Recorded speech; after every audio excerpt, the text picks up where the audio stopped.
आवाज وکړو او ټول قوم په هغې باندې لبیک ووایي چې یاره موږ هم راوځو. یقینا موږ د دې ملک باشندګان یو، د دې ملک وطن یو، دا ملک زموږ دی، دا خاوره زموږ ده. که په دې باندې نوم والا څوک د پاکستان ورکوي او که څه بل څه نوم ورکوي، خو دا خاوره او دا ملک زموږ دی. موږ تپوس کوو چې 5,000 روپۍ موږ بجلي څوک استعمالوي. دا زبردست خبره ده. د هغو خلکو بیل زمانه ولې اخیستی کېږي؟ زه ټیکس ورکوم، په هر څیز کې زمانه ټیکس لري، که اوړه دي، که غوړي ده، که چیني ده، که چای دی، که هر د صابون دی، که د هر څه شی چې تا کور ته راوړي نو ستا نه مخکې ټیکس کټ شوی دی. په 5,000 روپۍ خلک دا ټیکس ورکوي.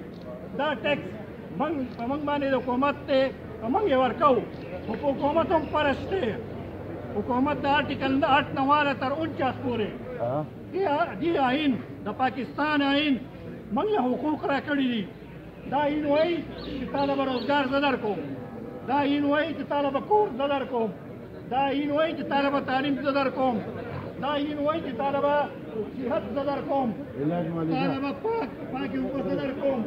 دا د دې عام د دې وطن د دې د شهریانو حق دی. آیا موږ تپوس کوو دا سهولتونه دې قام ته حاصل دي؟ موږ تعلیم په خپلو پیسو کوو که نه کوو؟ زمونږ علاج په خپلو پیسو دی که نه دی؟ زمونږ کور موږ ځانه په خپله جومپړی رغو که نه رغو؟ موږ دا نور داسې د ژوند روزګارونه دا په خپله پیدا کوو که نه پیدا کوو؟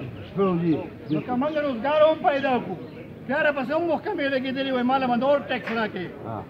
نو موږ خو ټیکس ورکوو، موږ د ټیکس نه انکار نه دی کړی، خو ستا عیاشۍ له ستا بدماشۍ له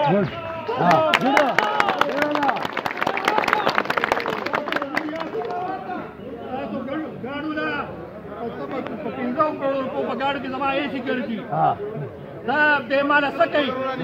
زما ډي سي په 15 کروڑ په ګاډي کې ګرځي، زما ممبر چې دی، زما وزیر چې دی 10 کروڑ روپو په ګاډي کې ګرځي.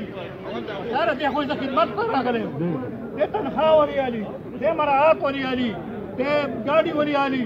پکار دا دی چې دا عمل غریب دی، هغوی چې غریب دی نو بیا دا عیاشانې پکې ولې دي؟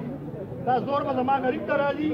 دا به په دغه ټیکس کې په دې دغه کې په دې بیل کې یوازې دا نه چې د بجلۍ قیمت دی، په دې کې 10 ټیکسونه نور دي، په هغې کې دا فیول ایډجسټمنټ دی.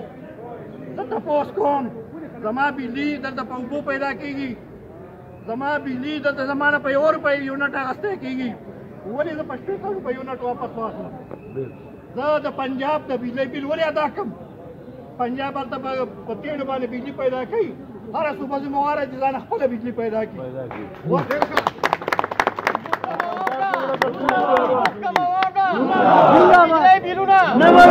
بجلی بیلونه نه منو، لا ماتونکي ګراني نه منو.